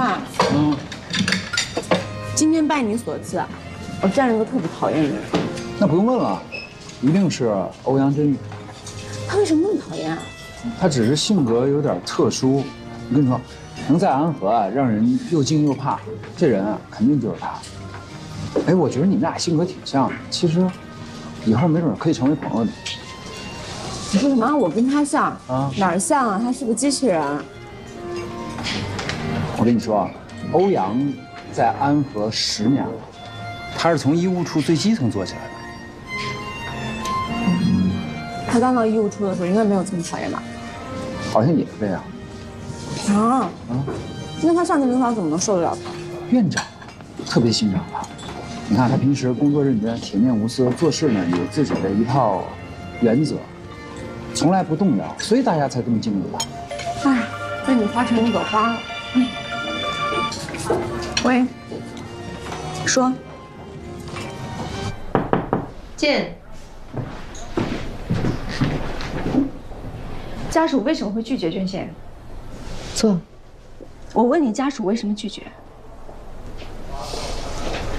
在国内，器官捐献不容易被接受，这是很正常的。你说的真轻松啊！江百烈说，家主强调不允许协调员，也就是你进入病房。也就是说，你在协调签字的时候态度有问题，所以才给家属造成这么强烈的反应。这么难得的供体就被你这样弄丢了。病人是人，捐献者也是人，请你不要一口一个供体。你是我见过最差的协调员。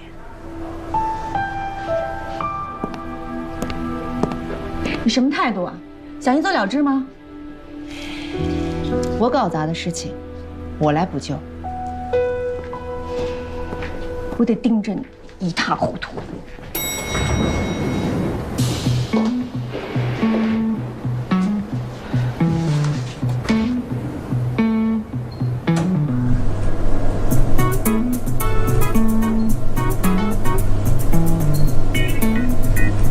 你看什么？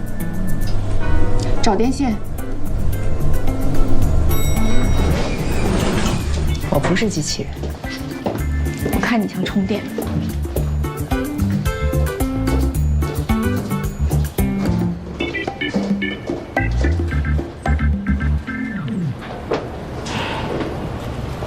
你跟我进去可以，但是要答应我一个条件。你觉得你现在还有资本跟我谈条件吗？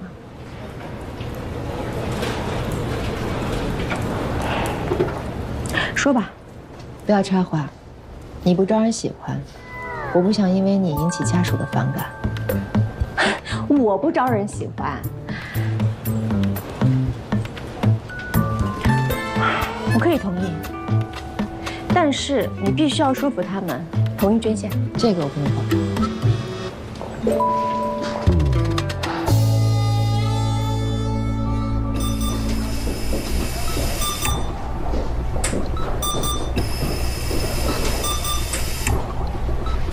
袁爸爸，到现在，孩子他妈都不愿意进病房看看小蕊。你走吧，我们不会同意捐献的。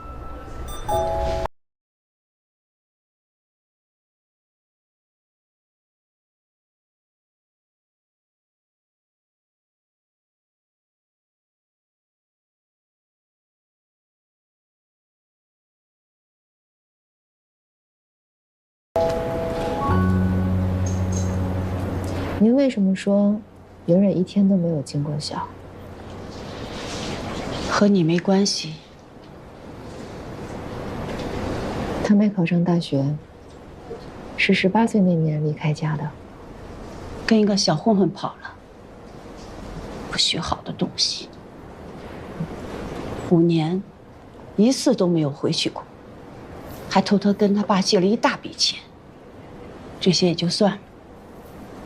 我去年你做了宫颈癌的手术，你的丈夫给袁蕊打电话，希望他能回去看看你，结果你们没有等到他，他回去了。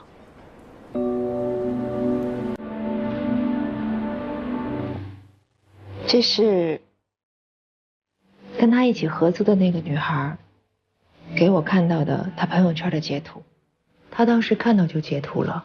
下边是定位，取名是第一医院，应该就是你做手术的那个医院吧。他真的回去了？对，虽然我不认识袁蕊，但是听合租的女孩说，她是一个热情、善良、大大咧咧的女孩。袁蕊离开家不久，就和那个混混分手了。第2年，和她的朋友一起学了美甲，开了一家小店。跟你丈夫借钱是因为被人骗了1年的房租，不过后来的情况好转了。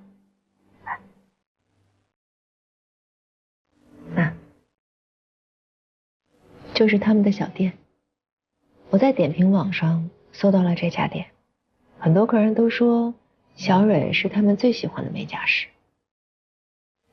还给了他很多5星的评价。还有这张照片，虽然我不认识袁蕊，但是我觉得她一定不是一个自私的女孩。跟她合租的女孩还说，她每个月都会存钱，说存够了就会还给她老爸，等还清了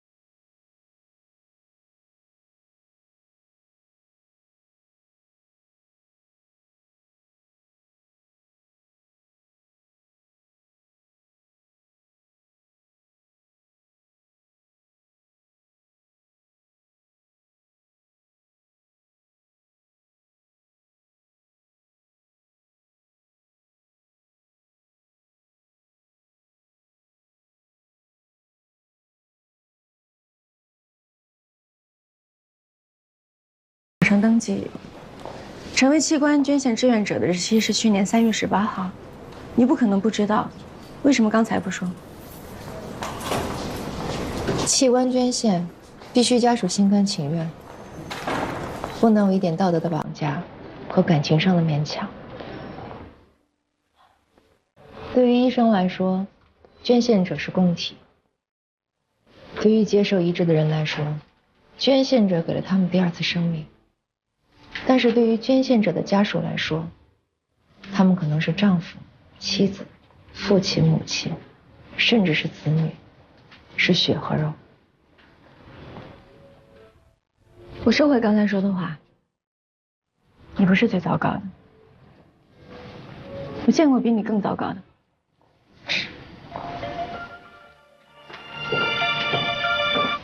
喂，主任，袁蕊出现右心衰竭症状，不符合移植要求，被平台从供体名单里剔除了。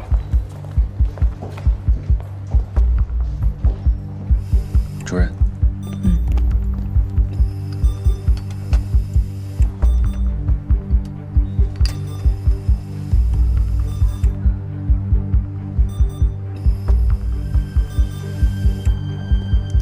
病人这么年轻，之前又没有心脏病，应该是骨折，造成了栓子堵在肺里，我想应该是急性肺栓塞。给龙向东，你怎么不打了？你说呢？肺栓塞，心脏只会进一步恶化，再用药没用了。龙向东，我不知道你这种态度是从哪儿来的，但现在你给我听清楚了，马上通知手术室开胸取栓，只要栓子取得快，右心衰竭也可以逆转。开胸取栓。主任报告。主任，是肺栓塞。知道了。愣着干嘛呀？快去呀！那没事，我来吧。是这样的，袁蕊出现右心衰竭，怀疑是肺栓塞造成的。为了能够保住心脏，我们必须尽快手术，时间很紧迫，所以我们需要你们同意才能。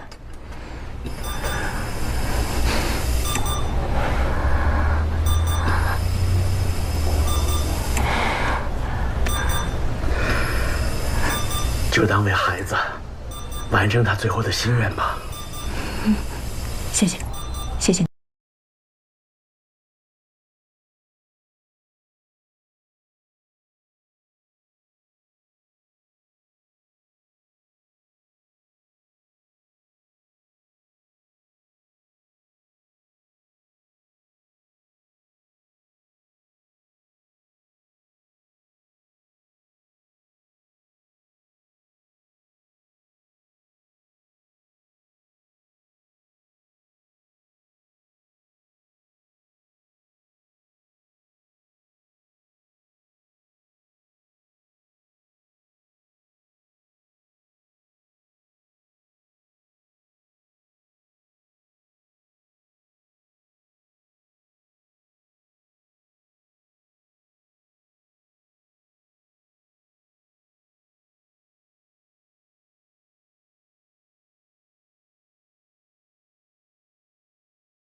只能等了。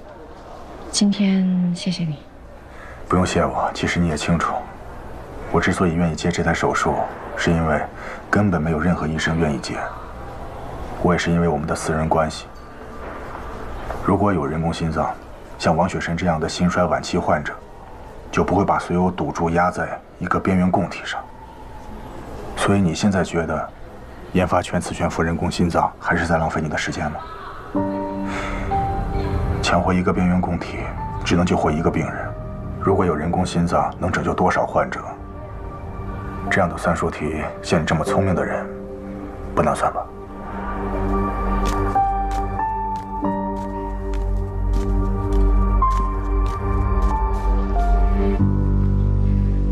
这个心脏能不能移植，只能等。也许明天，也许要等很久。最终能不能用，也不知道。所以，不要寄予太大的希望。汤医生，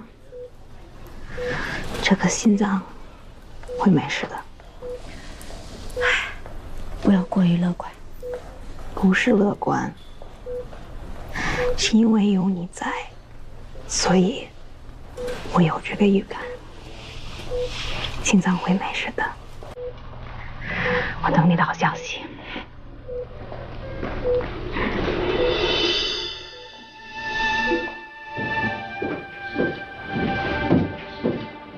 谭医生，出来，怎么了？谭医生，雪纯她一直留着从克梅德出院的时候和你拍的合影。我女儿小萌问你是谁，她就会跟小萌说，就是因为这个阿姨，她才能继续陪小萌玩。不是要给您压力或别的，就是我女儿还在家里当妈妈呢。我们等这颗心脏等好久了。我明白。情况有变化吗？还没有。今天晚上我留下吧，我在这守着。不用了，我留下来。那也好，有什么事儿随时给我打电话。辛苦。主任，其实今天你能做开胸取栓这个决定，我挺意外的。你的能力大家都有目共睹，不过我心里一直有一个疑问。明人不说暗话，我就直说了。我之前看见你和刘副院长拉拉扯扯的，其实不用我说你也清楚，你们俩这不清不楚的关系，全院的人都看得见。其实对于这件事，大家都挺介意的，毕竟靠关系上位它不光彩。不过我想，你应该有自己的理由。如果你愿意去说，我还有众命组的所有人，我们愿意去听，我们愿意重新认识你。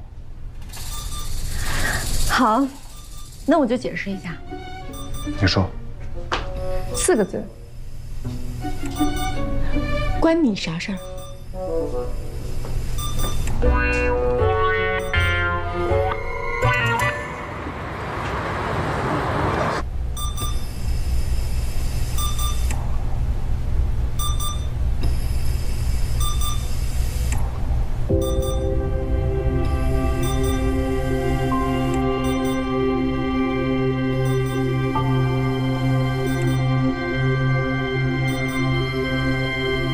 喂，主任。潘先生，怎么样？有结果了吗 ？OK。这次供体情况有点特殊，我亲自去取，顺便看一下心脏的情况，确保供体没问题，再推王雪纯去手术室。你现在跟龙湘东会合，我在手术室等你。哎，好，主任。哦，对了，百炼。哎。欧阳处长应该在特护病房，你去跟他说一声，重新把供体录入到移植平台，这样分配才符合要求。好的，主任。去吧。袁瑞马上就要进手术室了，两位和他告别一下吧。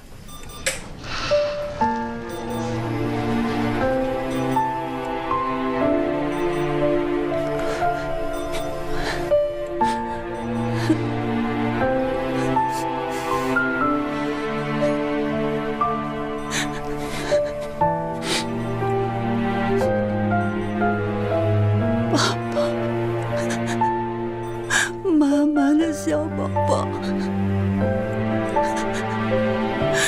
再见了，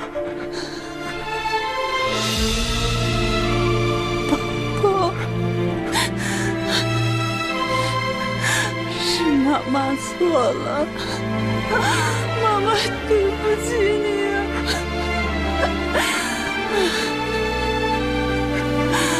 宝宝。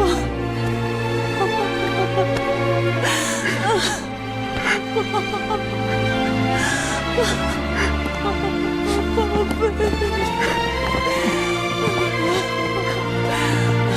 家人，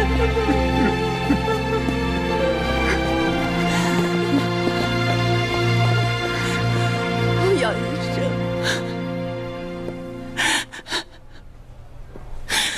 欧阳医生，真的。谢谢你，谢谢你。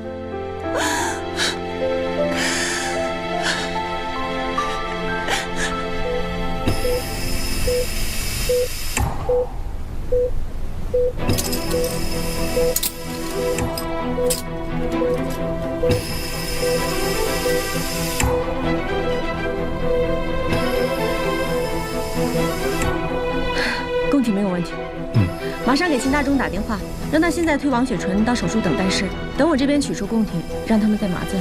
好的，主任。处长，出大事了！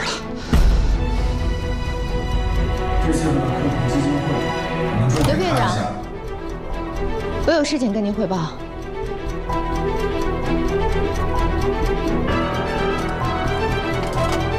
可以了，准备接供体。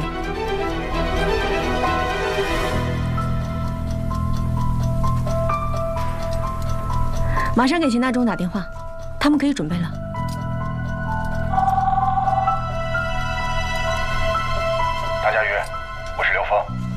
我在休息室等你，马上过来。这颗供体心脏今天重新出现在系统里，重新分配给了一个配型相同的病人。这个病人昨天晚上才登记的。知道这件事后，欧阳和我马上和平台进行了沟通，把2个等待移植的病人的所有数据都仔细地分析了一下，得出结论：这个重新分配的病人病情危机程度更高。如果没有供体，生存期不超过3天。王雪纯的生存期至少在1年以上，所以……你们的意思是你们想拿走这颗心脏？不。新病人的主刀医生知道了这颗供体昨天出现过问题，他希望由你来主刀完成这台移植手术，毕竟你是对供体最熟悉的人。他们可以派车把病人送过来，10分钟以内就到。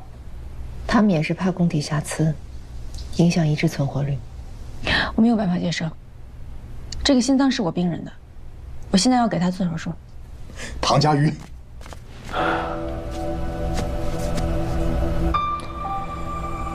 如果有任何办法为王雪纯留住这颗供体，就没有刚才的对话。我们必须严格遵守平台的规定，按照病情的危急来分配供体，不然的话会对医院造成严重的信誉度危机。到时候受害的不只是王雪纯一个人，而是安和做移植的所有病人。这个轻重，你掂量得清吧？刘峰，规矩是死的，人是活的。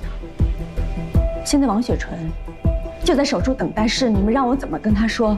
我说昨天因为我没有放弃我的努力，想让她得到这颗心脏，现在反而让她失去移植的机会，是这样说吗？你们教教我。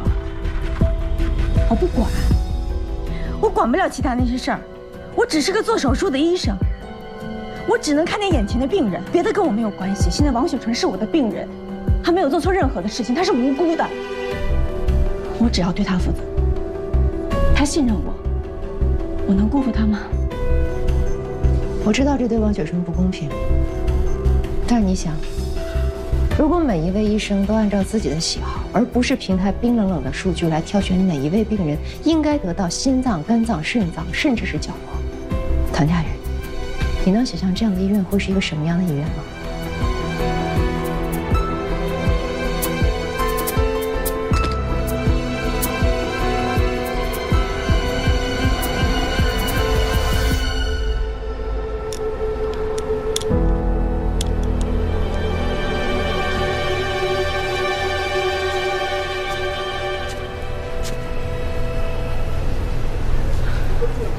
我都听说了，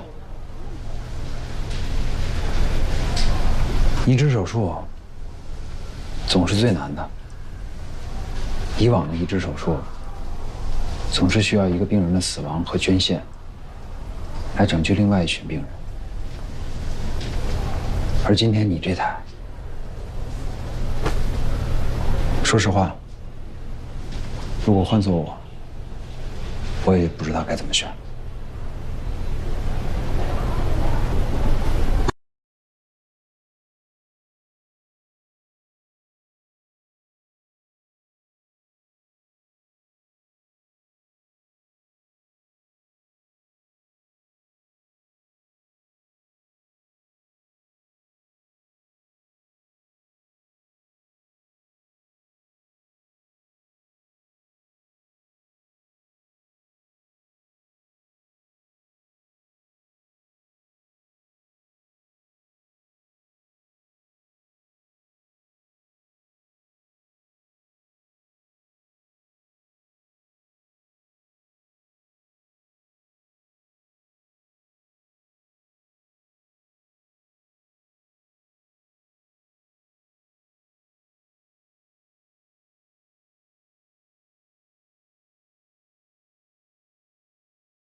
重患者。虽然器械研究不是我擅长的领域，但是人工心脏的研发，我愿意加入。